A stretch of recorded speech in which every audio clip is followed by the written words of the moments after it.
Welcome to the online lecture. In this lecture, we are going to look at deconstruction in a very brief sense. So, what is deconstruction? Who has advocated deconstruction? And what are the basics or things, concept which you should understand? So, these things we'll learn from this lecture. So, from beginning, so this theory deconstruction is introduced in the year 1967 by the man Jacques Derrida.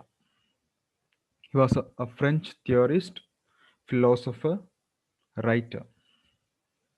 His areas of studies includes philosophy, literary criticism, and literary theory.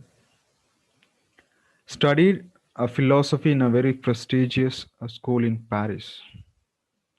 So he who introduced this theory of deconstruction. So this origin of a deconstruction, this Jacques Derrida has a main influence of constructing or for the development of this theory was from the theorist Martin Heidegger. So in his Martin Heidegger's work is called Being and Time, where he talks about deconstructing of a previous ontological concepts. So what do you mean by ontological concepts? It's a branch of metaphysical concern with the nature and relations of being. So that's what they have given here as such as time, history, matter, and etc. So in order to understand better of deconstruction, so this was a main influence got from the Martin Heidegger to the Jacques Derrida. So when deconstruction, okay, it's an idea of deconstruct, okay, it create or looking into a different perspective. So from there, so they talked about in the language perspective for Derrida, okay, Jacques Derrida says language is not a reliable mode of communication. So what they are trying to say, so language also changes. So sometimes what I use the words exactly when other person uses in a different context, it changes meaning. So that's what he had given three important concepts which we should understand. He always talk about sign, signifier, and signified. So we'll understand what these things in a very brief. Signifier is a sound associated with the or image of something.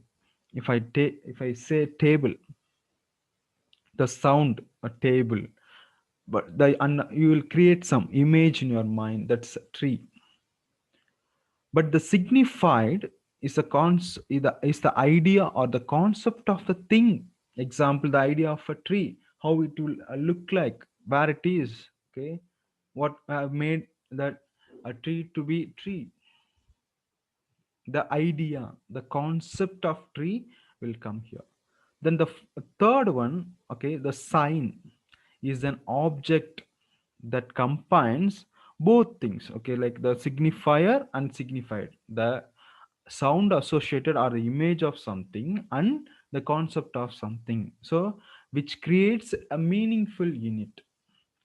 So there may be, they may ask, what is sign? It's a meaningful unit. It's a combination of signifier and signified. So you know that what is signifier and signified.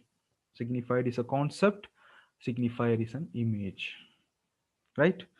Then we have to talk about a binary opposition. So earlier we talked about a language idea. Here it's a binary opposition in the concept of words. Words have a binary opposites. So what is a binary opposition? So we should understand it's a system of language or a thought by which theoretical opposites, okay, are strictly defined. So we can define one thing with the opposite, like good, evil, mind, body, example, speech or writing. So you can understand this binary opposition. So usually one side is high valued higher than the other. So it creates a difficulties that deconstruction aims to correct. So always there is a binary, okay, between the understanding. By deconstructing these binary opposition, we are able to uncover the foundation to what actually. That's what Derrida is argued here. The philosophical traditions were largely marginalized. So it's a center oriented. So others were neglected. With the application of deconstruction, what we can do? So earlier it was marginalized, but it is possible to express what has been repressed in these traditions. So we can express, we can understand. Earlier we uncover the foundation. So this by through this binary opposition, through this deconstruction, we can understand better and better. Then there should be a comparison between formalism and deconstruction. So what these two theories will do, theorists also. So every feature works together creates a meaning. It means there may be a fixed meaning.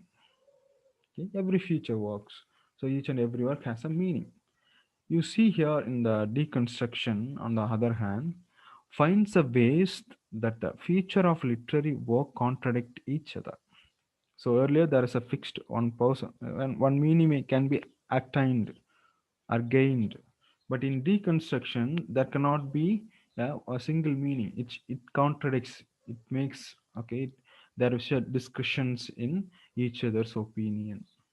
So what these formalist critics will do, they say that the formalist approach does not give enough enough consideration, okay, or enough importance to the historical and cultural factors.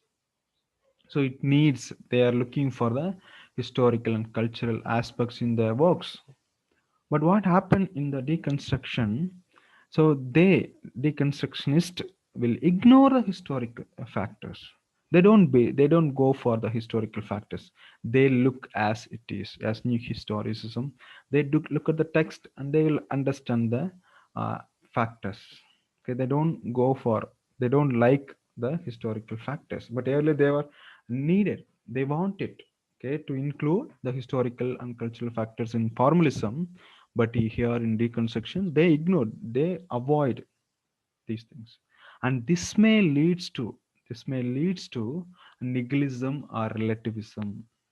So you should understand what is nihilism or relativism. I'll make it very simple. So nihilism is a nothingism. So when you avoid everything, you cannot attain a particular stage. When you throw away, so always, okay, not this one, not this one, not this one, you always keep on finding, but you cannot get a conclusion. That is nothingism. It, and also you can look at like this: life has no meaning. That is nihilism. You can understand in this way. And relativism, it also focuses same way. It talks about truth. They say there is no absolute truth in everything. You can understand, it's a philosophical thought. When you understand it deeply, you will get that idea. So even I can say only the truth that a particular individual, we have, our culture happen to believe, it is not absolute truth. We certain people or group, we individuals, we construct the idea of truth, but it's not absolute truth. So these were the comparison of formalism and deconstruction. I hope you will understand. Then, okay, what actually these deconstructions in look in the literature. So deconstructionists look for the ways the elements in literature contradict each other. The premise in the beginning of it, the words cannot express meaning, they were clear. Okay, every utterance contains a lie by omitting all other possible utterances. They focus on these premises. What they say, they are trying to say interpretations are sometimes strange and contradictory. Usually that happens here. So that's what deconstruction also, they don't get a particular meaning, they will always create. Furthermore, you will understand here, a deconstructionist focus on how language is used to achieve power. Since they believe, okay, the deconstruction believe in the words of the critic David Lehman, that he says there is no truths, only arrivals of interpretations. You'll understand there cannot be any truth, that is the relativism which we talked about, nihilism. Okay, there's no particularity.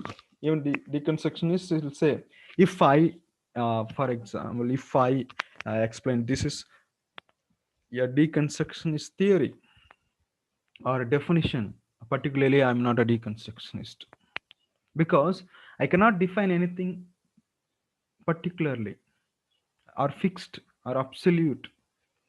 So always it keep on changes, that you have to keep in your mind.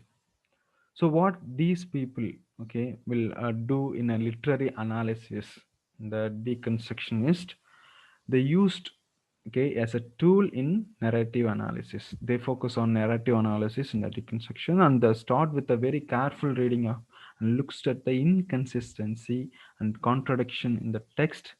The results often uncover the deeply complex foundation that is difficult to make sense of. When you have multiplicity, then you cannot have it.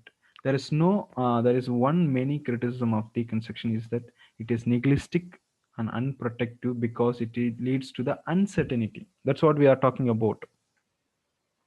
When you don't have a fixed term, if you have a many things, then you cannot get a conclusion or clarity. That leads to uncertainty. For a deconstruction, literature is dynamic. What they think literature is as dynamic, ambiguous, or unstable as the language which is compared. So literary text, like all text, consists of multiplicity of overlapping, conflicting meaning in dynamic, fluid relation one another unto us. So what they are trying to say, so literary text has a multiplicity of overlapping, conflicting. It means it always differ. Further, when you read, okay, when you read this slide, you will understand that they critics, they believe, okay, believe that meaning in literature is created during the act of reading a text. It is not the writer who wrote with a meaning. No, as in historicism, they when the reader creates meaning, the same way in deconstructive is also. So they when they read, okay, when the act of reading a text, at the time the meaning has been created. Then it's precisely when the reader is reading a text and the moments of meaning are created. So you can see the out. So it's a multiplicity, the different meanings, but inevitably gives a way to even more meanings. Each new reading creates its own unique meaning, and okay, it's a infinitum. So it will always infinitive, like it will always keep on going. So you cannot stop there or you cannot fix it. There can be a large range of meanings within the text. Therefore, ultimate meaning is the final meaning is undecidable. Okay, you can understand earlier thing and from these things. And there were two reasons to deconstruct literature. Why we need? Could ask. See, when we have, okay, a particular we don't find any particularity multiplicity, but why we need to deconstruct literature? There were two ideas here: to reveal the text undecidability.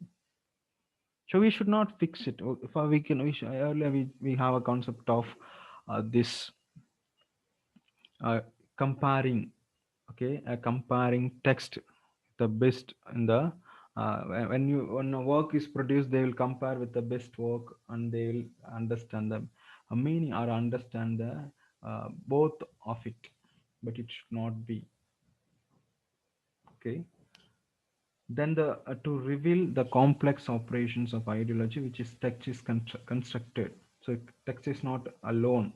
So it always influences the others. That is a readers also, readers mentality. So thank you. So with this, we'll have a small understanding of deconstructionism. So it's introduced by Jack Derrida, and he was influenced mainly for the Martin Heidegger. Thank you so much. Have a happy learning.